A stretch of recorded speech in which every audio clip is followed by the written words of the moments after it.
Good morning. Good morning. Good morning. How are you today? She's smiling better today. I was going to have her hold the camera. But again, we're starting this, taking the journey with us. This is another walk this summertime. One of our walk talks. I'm R, Sharing. and we had a talk before. We had a couple of people who listened to our talk and liked what we said. Don't pay attention to the truck that went by. So we're going to take you along with us as we take this talk, take this journey together. And we're talking about relationship kind of things. Today we want to talk about how do you feel important? How do you feel precious in a relationship? In a way where you don't feel so more important about you and only concerned about you that you forget about the other. In other words, the other person is responsible on their own to be able to find that out for themselves. Or on the other side, you're so concerned about making sure that the other person, mate in your relationship, is happy, feeling good, and feeling precious, then you leave yourself out Not to mention, completely. Go not to ahead, mention Sharon. the children. When you have children, Oh wow, they take they everything. children are like vampires. You love them to death, but they're like vampires. They take all your energy. They take all your value. You become so and so's mom or so and so's dad. You no longer have an identity by yourself. Especially these days, I have said to Sharon more than once, like with our children, it seems like we taught them that we can be unconditionally loving to them, but it's at the expense of them being what? Very conditionally Conditionally. loving, period. And they grow up to expect you as a parent to always be unconditionally loving to them, but at the expense of they don't really feel that they have to give that back in return. Yeah. So there's so many ways in which we set ourselves up. A lot of it having to do with society and society's norms and expectations to not have us feel important or even feel guilty when we put ourselves first.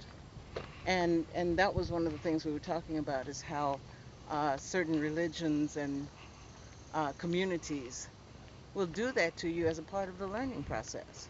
Yeah, well, I think too there is some.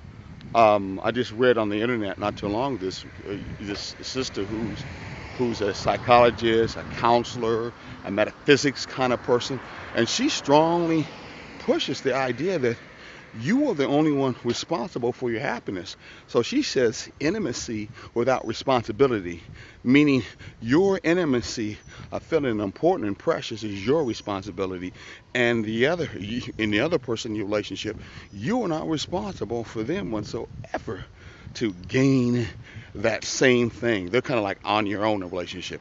What do you think about that, Sharon? Um, to a certain extent, I can agree with that. What's up, man? Good morning. To a certain extent, I can agree with that. Um, because if a person is deep down unhappy, not always can you make them happy because sometimes they're comfortable in that unhappiness. And no matter what you do, you just spin your wheels trying to solve a problem that they need to solve You themselves. talking about that misery love company thing? Yeah. Oh wow. But in addition to that, but on the other side of that, I don't agree with it because sometimes that giving is going out of your way to make sure somebody is happy. Not to say that you do it all the time at your expense, but sometimes if you can find a common ground. Say, for example, you're you're feeling down, and I know that you like music and jazz, and I happen to see that there's a jazz concert going on someplace later on. I make it a point that we go to the jazz concert. I like jazz, you like jazz, we'll both enjoy it, but that'll uplift you in the process.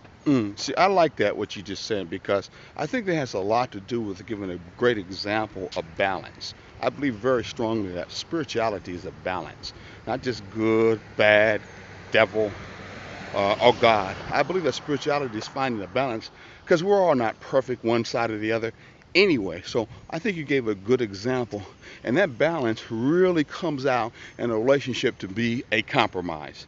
I think a lot of relationships, what happen is people do a lot more capitulation. When one person is making you do something more than what you even feel happy about doing at all, which but you're doing it anyway. which cuts down on your feeling of being valued. If you're Thank not you. listened to, or even sometimes you don't even have to listen to somebody. Just give them the perception that you're listening to them, and Exactly. and and that will give them Okay, I'm gonna value. give you the perception right now. I'm listening to you, but I'm not. No, I'm just joking. Exactly. I'm just joking. Hey, don't you guys take that seriously. But anyway, go ahead. But see, because you said that and said it that way, indicated that you were in fact paying attention. Oh, whoa, she's gonna do what they say, flip the script on me. That's how that sister does. But anyway, I do understand that. I still want to find out, how do we get individuals in the relationship, because we were talking about before we got the camera on, where we could start feeling precious, where we can start feeling important, whether we have a child or we don't have children, but we know in our relationship we are just not feeling that way. We ourselves are not feeling that, hey, I'm precious, I'm important, and therefore, because I don't feel I'm precious, I'm important, I'm not really about trying to in turn do something for my own self. And in turn, that other person might feel, well, hey, if you do something for your own self like I'm doing, you're being self-centered because I'm so used to you doing things my way, only for me. And that's how it's supposed to be in a relationship. I used to have that old saying that in some of our relationships, I'm not saying all, but some of our relationships where the sisters would say, hey, you do my thing, and then you may do your thing, and that's how we get along. Or basically, you do my thing, and I do my thing, and then maybe we can get along in the relationship. And that's a one-way type of relationship. What you think? I agree with that, but that goes both ways also, because Hmm. sometimes women get into marriages and they get so caught up in, I've got to provide for my husband, I got to provide for my children, I've got to, do all these things to make everybody else happy, and they lose themselves. They get nothing that they really want. They put their dreams aside, they put their hopes aside.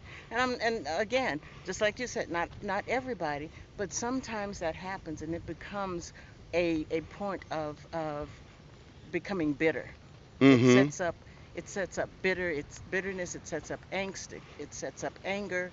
Um, and at some point in time, that is going to blast off. I'm sorry, did they just stop this black man from walking down the street wearing Yeah, or we're black? going to stop up there when we get a chance and keep this video or tape on to see what's going on. I will give the camera to you so you get a chance to videotape and find out what's going on. Why did they stop him from that end? So we definitely would do that. So back to what we were saying. Um, the everyday grind with kids, job, family especially. How do you really deal with it? Because sometimes with family, think about it. Sometimes with family, especially as black families, not necessarily for mine because I didn't come from down south and I'm up north, but with a black family, sometimes the idea is my family comes first. Yeah. Your husband or wife comes second. And that's how it should be. And if in turn you even act like that other spouse is more important, then you get booted out of the family, or you get demonized, or the impression is that man or the woman is trying to control you, having more direct influence than what they're supposed to. What you think about that? Yeah, that happens a lot. um, I have and it's not just a Tell the truth southern. and shame the devil. No, it's not just a southern way of life, Mm-hmm. because even before I moved down here, Uh-huh. I would hear a lot about that happening in Caucasian relationships. Uh-huh. I hate my mother-in-law. I hate my, I you hold my know, arm like this kind of tight. my Go ahead. this, that, and the other. Uh-huh. Those were things that I was saying. I'm like, for real? How do you Uh-oh. do that? Oh, go ahead. Still recording. I said, how do you actually do that when you um or if you love the person you with, how can you not love the person who caused them to be on this earth? How can you hate your in-laws when without them you wouldn't have, a spouse? But a lot of that comes down to that self-centered thinking, where um we look at family members as belonging to us. Yeah, yeah. Yeah, We own them. We yeah. own that children. We own that person. Now, of course, those on the other side would say, well, that husband and the wife figure like they own you. Well, if we're going to talk about ownership in this particular case, there could be a pecking order in ownership if we want to talk about. Certainly, my wife and me own each other first. If we're talking about a pecking order of priorities of ownership, Mhm. you guys may not agree with that.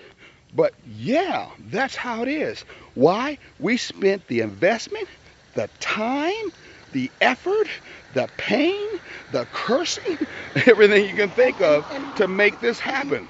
We're and not we're talking about the marriage agreement too at the same time. Does that even count? I don't know and about today if that even counts. and we're To death do we building. part? Yeah, whatever. But go ahead. And we're building something.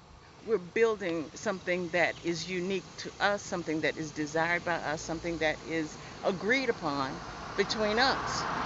The other people within the extended family um, are not a part of that. They're not a part of that agreement. And so lifestyle differences may be different. Lifestyle may be different from what you grew up with Hmm. or what your family's um, um, norms were, but that's because you are an individual also. And as an individual, you connect with another individual to make a unit. And you bring into that what you believe in. And just because you were growing up in a certain household does not mean that you believed everything that was going on in that household. It meant that you were the child and you had to go along with it. Yeah, Oops. yeah. I think that the family concept that's done, especially down south, seems stronger than up north, is good when you're starting off with your first network of people to in turn connect with.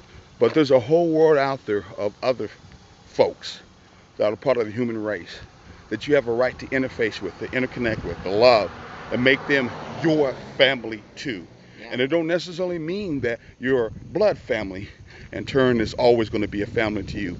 People always say blood is thicker than water. Well, I hate to tell you this. There's more water out there than there is blood. I'm just saying that way. Well, Listen. when you take into consideration water is one of the main components of blood.